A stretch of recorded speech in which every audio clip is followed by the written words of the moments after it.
What's happening, party people? I am still in the Riverside, California area. Parts shipping nightmare. I've ordered a couple of different orders online, paid for expedited shipping because getting them overnight or 2 days will be cheaper than staying in a hotel $150 a night. Stuff being shipped a day or two after I order it. Stuff being shipped to the wrong address, being shipped to my home instead of the address I gave the people to ship it to. It's bad, So I said it before and I'll say it again. Get your parts, man, because nobody wants to pay for a hotel $265 a night waiting for parts. Dang, some people don't pay that much for the cars they're driving. So anyway, I am still in Riverside. I found something that I think I can do today to help cover some expenses for today. I'm not sure if these parts are going to make it here today or Monday, which is sad because it's kind of rough waiting on parts. So get your parts. Was helping a guy work on his S70 yesterday. Man, this guy has 3 sets of wheels that he can sell. He's got 2 sets of Comets, and he has a set of Volans with brand new tires on them.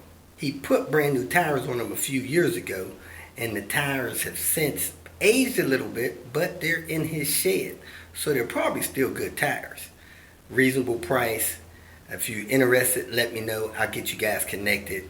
I also have a set of jewel headlights that I got from a C70 that I don't need. I don't have P80B cars.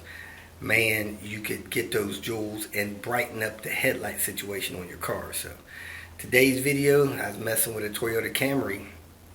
I'm not the best person for working on these other cars. You guys know I'll hang in there, I'll get it done. But probably find a mechanic that's familiar with Toyotas, maybe end up cheaper than me. Especially if I spend 5-6 hours trying to diagnose something. So just, man, it'd be better if you guys just stuck with the Volvo stuff. Fast and easy for me. Anyway, hope you enjoyed today's clips, and they are breaking temperature records out here. Welcome to Hanging Out with Robert, that's me. This video contains things that I encounter throughout the day. If for some reason I complete a task and you would like to see the details, you could click on the link in the description area below. This video also contains tips and tricks that I learned throughout the years. I plan on leaving this video accessible for about 30 days. After that, you can view it through my Patreon account. Thank you very much for watching. The yard, supposed to be some 850s in here, S70s. I don't know if they got this thing sectioned off with imports and stuff. They made me go empty my bag of every screw and nut I had. 4 and then row 34. 34 has the 850. 24 has the S70. A couple days ago there was 2 850s out here. Not anymore.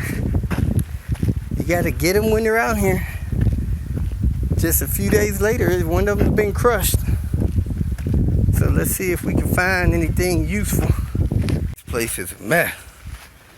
A mess. Like a white 850 there. Let me go see if I can scrounge something off of it. And then find the S70. Wheels are still on there. 960 wheels. Whoop whoop. Got the corner connectors. I'm gonna take this blanket because this one looks good, and I think the one on lady in red is missing. Oh snap.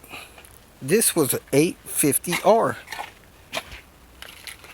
The bumper is torn apart. Somebody wrecked that. Somebody took the rear wing.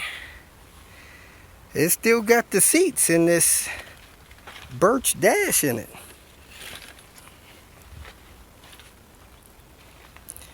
$850R. Somebody took the ECU out of it. Still got the R seats. Man, it's a shame. This thing was beat to death. Never seen the seat up there torn apart. But if somebody wanted some R seats that they could redo, they could come get this thing. Steering wheel shot. Dash seems pretty firm against the firewall. Of course, it's got the pieces missing up there, and something looks like it's glued there. Vinyl torn away from there a little bit. Heater core might have been the depth of it. That looks like that was leaking a little bit. Center console's beat up a little bit. But the dash overall doesn't look too bad. Had 152 when the odometer stopped this last time. So it's got the special white color that people need for these 850Rs. Tailpipe tip is gone.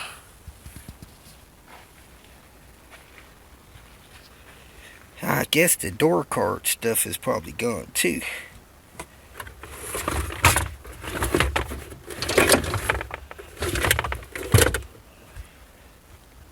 Man, this car was wore out.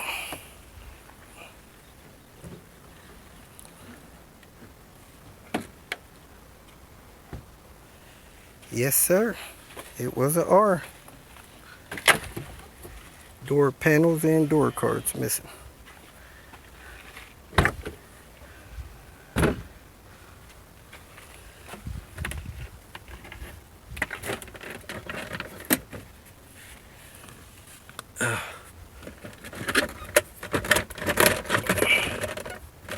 Dash is busted up a little bit.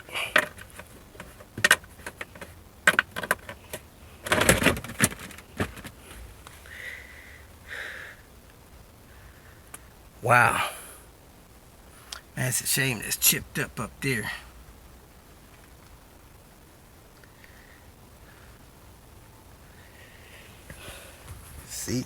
This seat's probably still comfortable.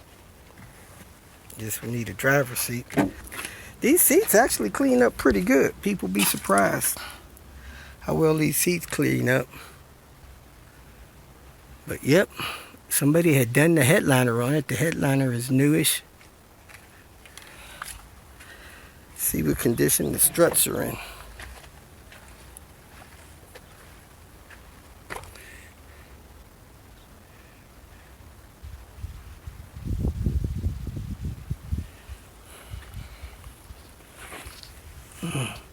Looks old struts. Somebody tried to clean the spot off on them.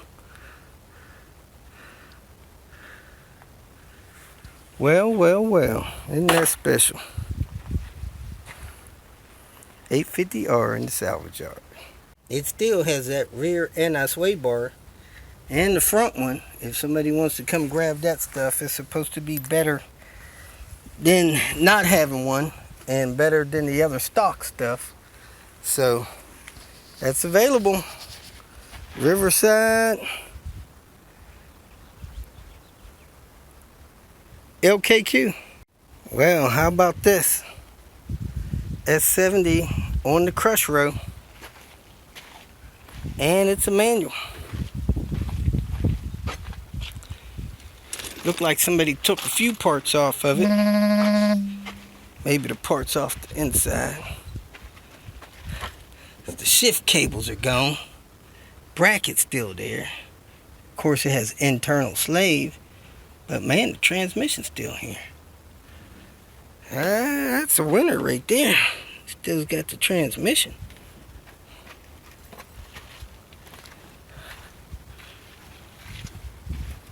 Got the rear wing.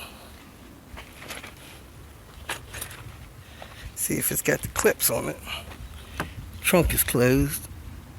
Yep, looks like the clips are there. I'll open this trunk. Get these clips out of here. Wow. I don't know what kind of wheels those are.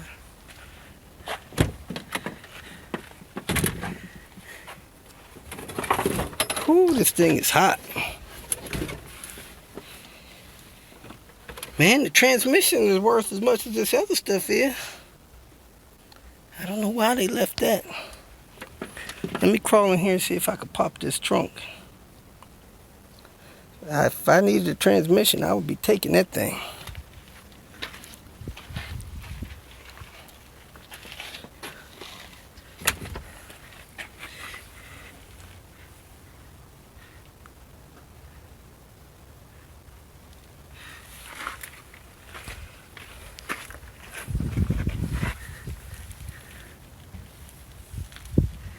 And this thing has IPD anti-sway bars on it. They left that too. I guess I need to snatch them out of here. Climbed in the trunk, got the trunk open, found the key. Mom said I can't speed. Okay, Nikitaka. Anyway, let me go ahead and pull these clips off the ends and then pull the rear anti-sway bar, get me some water. Pull the front anti-sway bar. Man, it's 90 degrees out here. It's hot. Sad to say. So this was a 99 T5M that somebody put some upgrades on. We're going to see what else has been upgraded other than the anti-sway bars. Got the rear anti-sway bar out. Time to get the front, which is going to be tough because it's got wheels on it, and these wheels got locks on them. And I don't know where the key is. So let me glance see if I can see the key. If not, I'm just going to go ahead and try to get them off with a socket trick. And if that don't work, I'm going to try to take the bar out with the wheels on. Fortunate for me, it wasn't over torqued. And I was able to twist that off with the vice grips. So let me get the rest of these 4 off and work on getting this side loose. I got that wheel off. Time to work on getting this bar off. S70 T5M. Now there's a couple bits left. I'm going to see if somebody wants this dash. I'm getting ready to grab this blanket here. And the seats are still here. Be cleaned up, but man, this thing is nasty. Here is a 850R dash, tan, light tan. It's got this birch wood in the middle of it. It's got a chunk missing there. And a chunk missing there, and a couple of small pieces missing up there, which is kind of usual for these dash. The glove box door is messed up a little bit. I may be able to fix that. It's not opening right, and the piece down there is busted. Queen Bees was like that. So I don't know if you want this or not. Let me know. I almost forgot. My car is having charging issues. So I came back and got this voltage regulator. This thing is also on its last leg. When that circle is that close, you're about done with this. But this might be good enough to get me home. I'll check and see what the one on the car looks like. If this thing is under 20 bucks, I'm gonna buy it. If it's more than 20 bucks, I'm gonna pass. Because those things should stick out more than a half an inch, and that's not quite a half inch. One of the benefits of cruising around with a scan gauge is you get to see things that are happening with the car that the instrument cluster doesn't tell you and the vehicle doesn't warn you about. As you can see, my charging system is at 13. It should be no less than 13.4.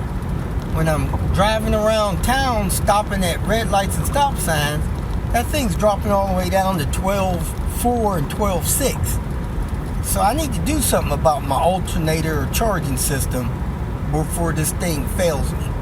So it's a good thing having that voltage meter. So up here at the salvage yard, I pulled a voltage regulator out of the alternator. They told me that they'd have to charge me for the whole alternator. I told them then they can keep their alternator and the regulator. I don't need a whole alternator, I need a regulator. Sometimes that thing is charging up to 13.6, but on hotter days, it's kicking down. Left my part sitting right here on the ground. People done drove over it and everything. It don't look like it's destroyed, so I'm gonna throw it in the car. We have a 95 Toyota Camry. It's cranking, but it is not starting. Anytime you have a vehicle that's over 10 years old, has more than 150,000 miles on it, the fuel pump can go at any time. Now, I got a video linked in the description area that talks about how to tell if your fuel pump's going bad, because they don't normally just put out. They normally get weaker and weaker and weaker and start showing you symptoms that they're about to die, and then they die out. So we believe this one's died out. I'm going to show you how to check to see if the fuel pump works, and if you don't get no fuel out of it, chances are the fuel pump's bad because the car is over 10 years old. This one's 27 years old, and the mileage is almost 200,000. So anytime you get a car with over 150,000 miles, the fuel pump can fail at any time. So let's crank it so you can see that it's cranking and not starting. So the fuel pump for these Camrys is under the seat. What we're going to do is take the seat out, take the protective plate off from over top of the fuel pump. Then we're going to disconnect the fuel line to check for pressure. Usually if the fuel pump is dead, you won't have any pressure on the line, even though it should have some. Then we're going to hook up a tube to the fuel pump output and run it into a jug or catch pan and try to start the car. And if we don't get a good strong burst of fuel through that line that I hook up, we're going to replace the fuel pump. Anytime you replace the fuel pump, it's also a good idea to replace the fuel filter. In this car, 4-cylinder engine, the fuel filter is kind of under this air filter box down there, and that's the nut to the fuel filter there. So you need to remove this air box, a couple other things to get to the fuel filter. Now, part of maintenance, probably not a bad idea to replace a fuel filter every 50,000 miles. At a minimum, you want to do the fuel filter every 100,000 miles. So I went on Amazon and I ordered a fuel filter and a fuel pump. Man, what kind of spider is that with those weird colors on his back? Run, spider. Man, I don't like spiders. As you can see, 195,000 miles. Probably the original fuel pump in this car. Original fuel pumps normally last, like I said, 175,000 miles. Some of them go longer, but man, these new aftermarket replacement fuel pumps, they may last a week, they may last a year, they may last 10 years, but they're unpredictable because most of them are not the same quality as came with the car when it was new. So your best bet is to buy a fuel pump that came with the car new. Those things are probably somewhere between $400 and $600. But man, people are buying these replacement pumps that you have to retrofit into your fuel tank assembly, what they call sending unit. And those, they can last a week, they can last a year, they can last 10 years. But typically they don't last as long as your original fuel pump. This is the access port to the fuel pump.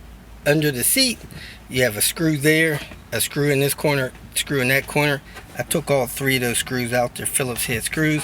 I pushed the grommet through there so that I can rotate this and get it out of the way and have access to the fuel pump. The connector here, you want to pull this tab and try to wiggle this out. Let me take a close look at that. I don't want to break it, but I do want to get that out of there. Usually you push this in and it unlatches like that, and then you work this up and out of there. So let me use two hands to do that. That connector was pretty tight, so I pushed the tab in like I showed you, and I pried it gently with this little pry bar I have to get it to unplug. Now I have that totally out of the way. Now I have 8 screws around there that I need to unscrew. I already had this unscrewed from when I did the fuel pump test. So you want to hold this bolt and turn that nut off, or vice versa. I held that with a 19mm and turned that.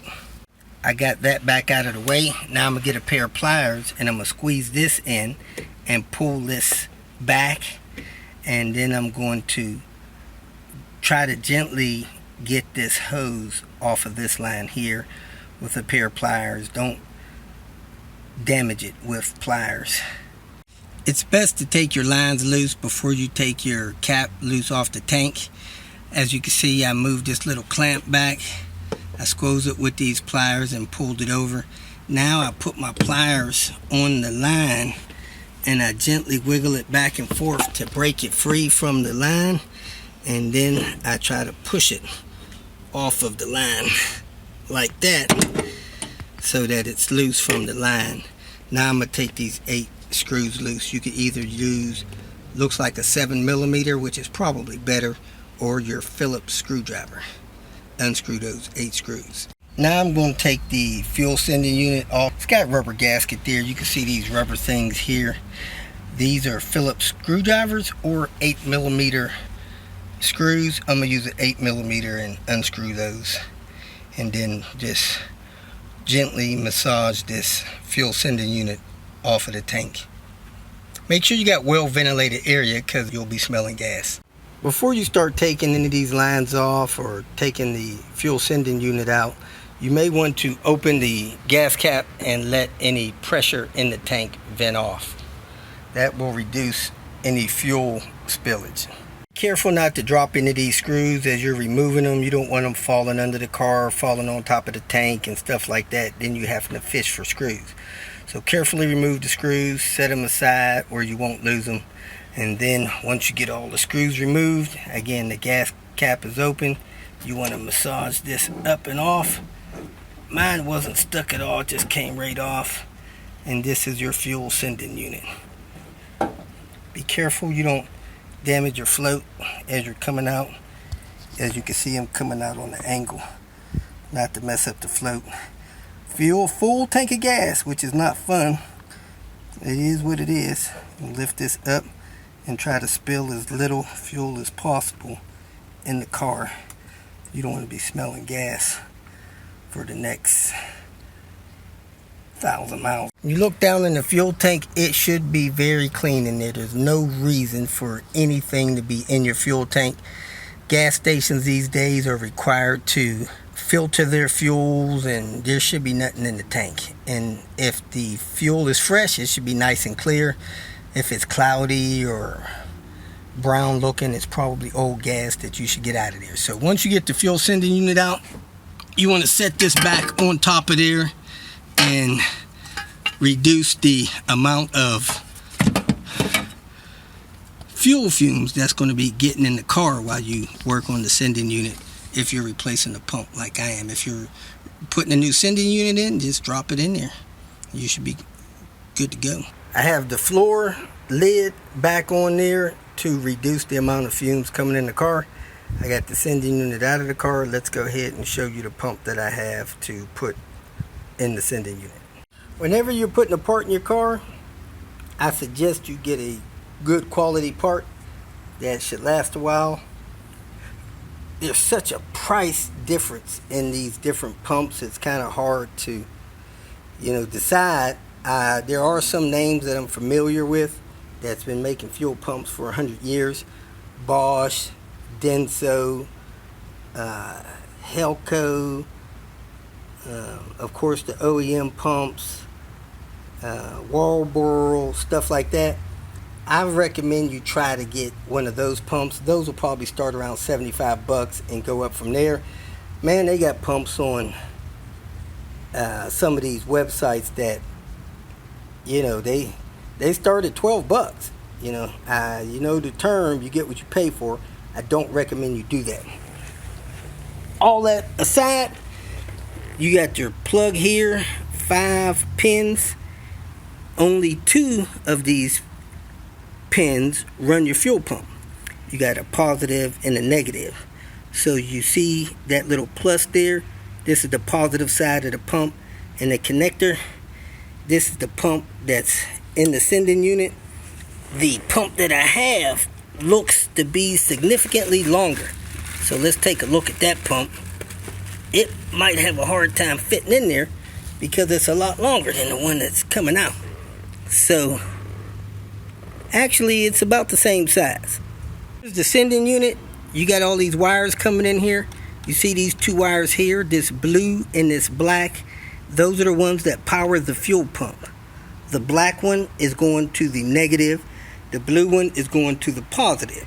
These are the two wires that are on the far side closest to the door, driver's side. These other wires are going to the sending unit. The sending unit is the float that tells the car how much gas is actually in the car. So this is the pump that's going out. I could actually test it, put power to it, see if it powers up. And this is the pump that I got to replace it. As you can see, it's close to the same exact size. The body of it's a little longer.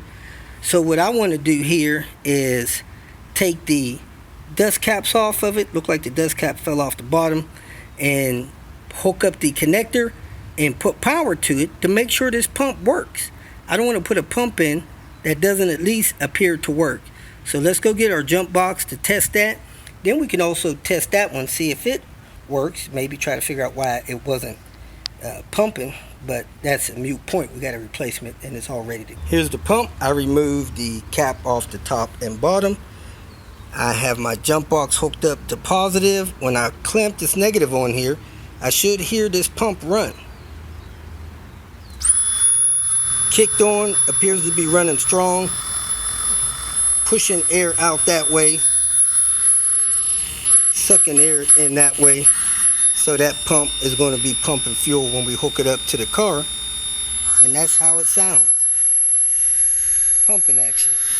It's got, look like a return there. It's oozing out some kind of fluid there. So appears this pump works. So we're going to work on putting it in. Now, there's somewhat of a myth that is going around that if you run a pump without fuel in there, it burns it up. Putting power to them, letting them run all night, throwing them in their car, as long as it can get air or fuel through there, it will cool it. Fuel will cool the pump, stop it from overheating. I hooked one up one time, let it run for probably 15 minutes, and the temperature of the pump only raised like 10-15 degrees. It wasn't like it was getting hotter and hotter and burning out, and it kept running. So don't be afraid to test the pump. Now this sending unit is somewhat of a delicate unit. You don't want to beat it up. You don't want to damage the gasket. You don't want to damage the float. So try to not rough this up. You can see it has wire connections going to it. So what we're going to do is we're going to unhook the hose right there and get the pump unlatched from the sending unit, and we'll put the replacement pump in there. Make sure you put a sock on there. Your sock is your first line of defense from the pump sucking up things out of the tank, even though the tank is clean. And then we're going to get this installed after we hook up the wire into it. Now, I don't know if this wire harness will plug into our new pump or not. If it does, we'll just keep that wire harness, but we can have a wire harness if we have to. Now, this fuel line here and the fuel line that comes in your kit is fuel line that can be submerged in fuel. This is very expensive fuel line. It's not the same as fuel injected fuel line that is designed to take fuel pressure. This line is also designed to be covered with fuel and not degrade. So this stuff, man, it could be as much as $40 a foot. Not like the stuff that you get at the parts store for $2 a foot. So don't get that confused. Make sure it's submersible fuel line. So let me go ahead and get that fuel hose off of there, get that pump unlatched from the sending unit and swapped over. I grabbed this bottom brass looking piece here, pulled it down away from the fuel pump, pried the fuel pump over to the side. Now I'm going to try to pull the fuel pump and the fuel line off of that pipe there. It's going to take 2 hands. But I'm going to be careful not to jerk on the wires. Then I'm going to unplug the wire harness. So I have the pump unplugged from the sending unit. As you can see, the new pump has a lot fatter spades on the pump than the old one. So I'm going to have to splice in the new wire harness. Just make sure that the polarity is right. The ground is on one side, the positive is on the other side. You could decide whether or not you want to use this old hose or the new hose. If the old hose looks good, you know it's a good hose, you may want to use it. If you got a cheap, crappy replacement pump, I don't know if it has the right hose, but you may want to use it. I know that's submersible, not really sure on this, so I'm probably going to use the hose that came on the car.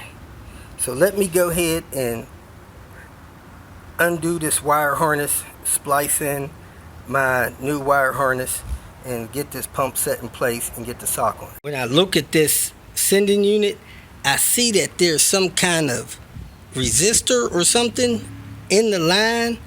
So I am going to leave that on there. I'm going to splice my connector in closer to this connector.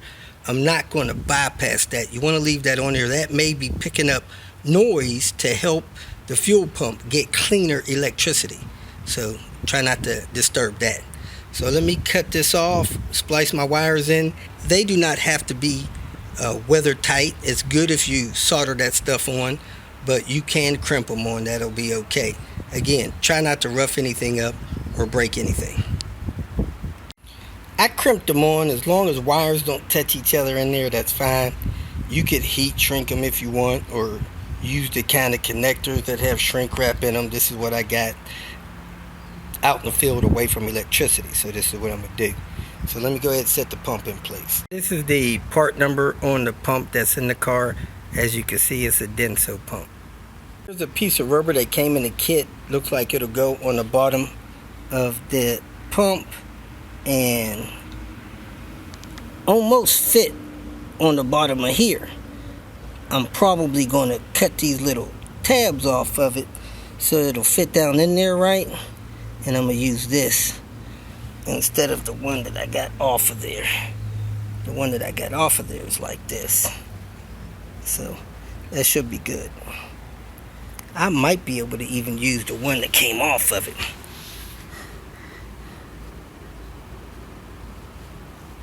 Yeah, it sits in there pretty good. Yeah, I think I'm going to use the one that I got off of there and just put the sock on there. This sock had a little dust cap on it. I removed the dust cap. I slid the sock over the pump. I pushed that clip on there with the pliers. Make sure you don't lose that clip. That keeps the sock on there. Now I'm ready to put that grommet on the bottom. Put the hose clamp over the pipe there or on the hose, and then slide this in position in the fuel sending unit after I plug in the electrical connector. Before you put your hose on your pump, you want to dry fit it. Make sure that the pump fits. Sometimes the pumps are bigger than the ones that you removed. So I put the rubber piece on. I set it in place in the bottom of the unit. And guess what? My pump is too long for the unit. See there? So I got to make a decision. Do I want to cut the pump or do I want to cut the sending unit? I don't want to cut the pump because it may damage something in the pump.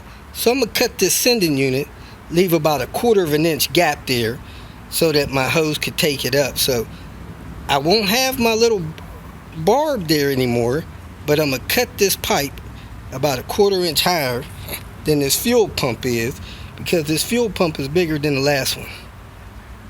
And make sure I don't cut it too high. I don't want too much space in that hose, or you'll just have to use a longer hose, which is fine.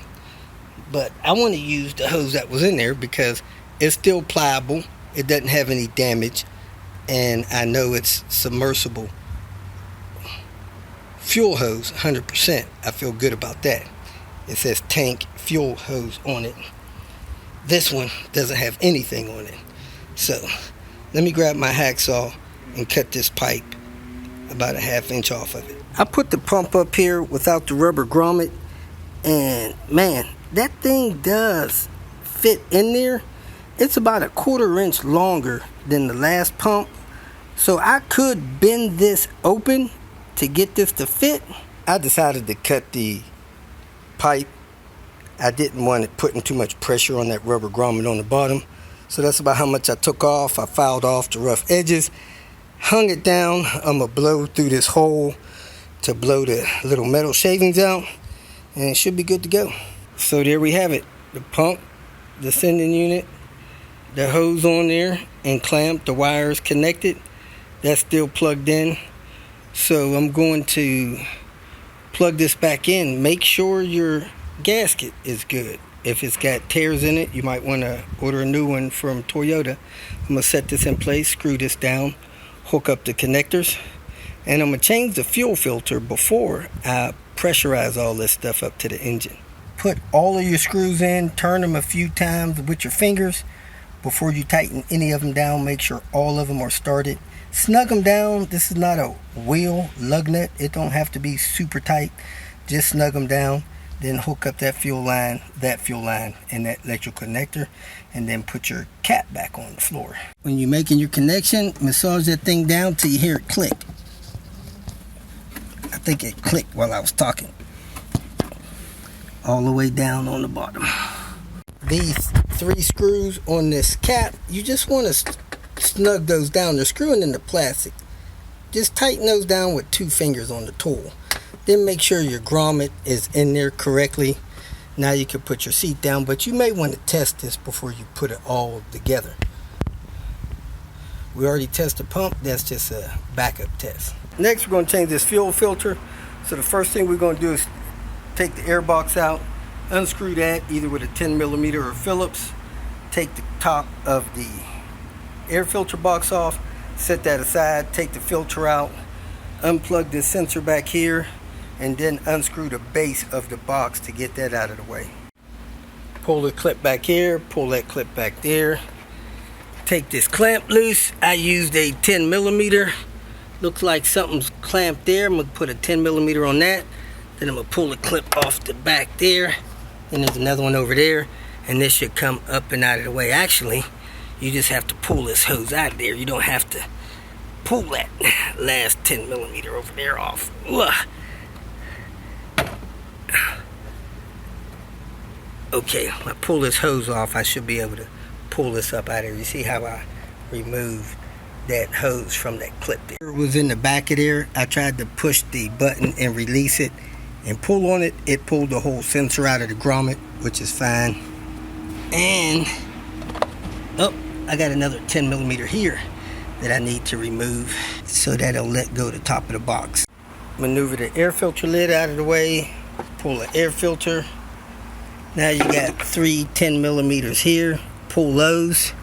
Make sure nothing is connected to the bottom of this air filter box and lift it up out of the way. So there's your fuel filter. It's kind of like the fuel pump line on the bottom. It's got a 19 casing and that 14 screws out of the casing. So you got a decision to make. You can hold the casing up here or down there and start unscrewing that 14, or you could take the bracket loose and take it loose from the car, and where you'll be able to maneuver it a little bit. I like taking it loose with the bracket, holding it in the car. That way it's not scooting around on you. So you could try to move this wire harness out of the way a little bit if you want. That's part of that bracket too. And hold the fuel filter and unscrew that 14 on the bottom. Let me see what this one on the top is. It looks like a little bigger. One on the bottom's a 14, one on the top's a 17. A drip pan under the car, just inside the tire, and everything still hooked up to it. I was able to put this 14 on the bottom of this line and break it loose because the clamp is still on the filter and the line is still hooked up on top. It broke loose. So I'm going to unscrew that bottom 14 the rest of the way by hand. And any fuel should drip into that pan down there. And pull that out of the filter. So there it is, pulled out of the filter. Now I'm gonna break this top one loose with a 17. Hopefully it won't twist in that bracket or nothing either. And if I break that loose, then I'll take the bracket loose from the other side, maybe 10 millimeter or something. Slid my adjustable jaw on top of the filter, put a 17 on top of that line, put a socket on top of there, broke it loose. Now I'm gonna go ahead and turn that out. That's a banjo bolt. It appears to be stuck in the line. I'm gonna see if there's a washer on the bottom of it. I'll try to take that washer off and replace it. Now the filter housing is loose from both lines, so I think I'm gonna take a 10 millimeter, reach around here and turn this bolt loose here just a little bit, and that should let the filter out of the housing. Or I could just unbolt the housing from the wall and take the whole housing up. We'll see what goes easier. This worked best for me if I removed that bolt there and then unscrew this bolt from the other side. It's a 10 millimeter. That loosened up this bracket enough to push this filter down and out of the bracket. So now I have the filter out. So I'm gonna put the new filter in. Now this little hook in this filter is where that line hooks in that direction. So that's how that goes. Let me go grab our filter. I like Bosch. I like their filters. They've been in the business of making filters for many years. So here's the Bosch filter that's going to go back in there. That's the flow. That's the part that goes with the line. I don't see any washers in this kit, so you could put a new one on, or hopefully this housing will crush and won't need a washer. So let's go ahead and put this in place and screw these connections on and see if we got it all done and don't have any leaks. Well, how about this? This filter was put on 8/31/21, less than a year ago, at 190K. Slid the filter in the bracket, got the line in the bottom started first by hand, got the line in the top started by hand, tightened the bracket around the side of the filter with that screw, installed that screw, tightened that one, tightened the top line, made sure it fell in that guide, tightened the bottom line. Now I'm ready to put the air box in, shake the dirt out of it, start putting it in. If you feel that this information was useful, please like it and share it with your social media friends. You can subscribe to my channel so that you will get notifications of future videos that I post. You can follow me on Twitter, and if you need to contact me directly, please visit my website. And if you have any questions, leave them below, and someone or myself will reply to them. Again, thank you very much for watching.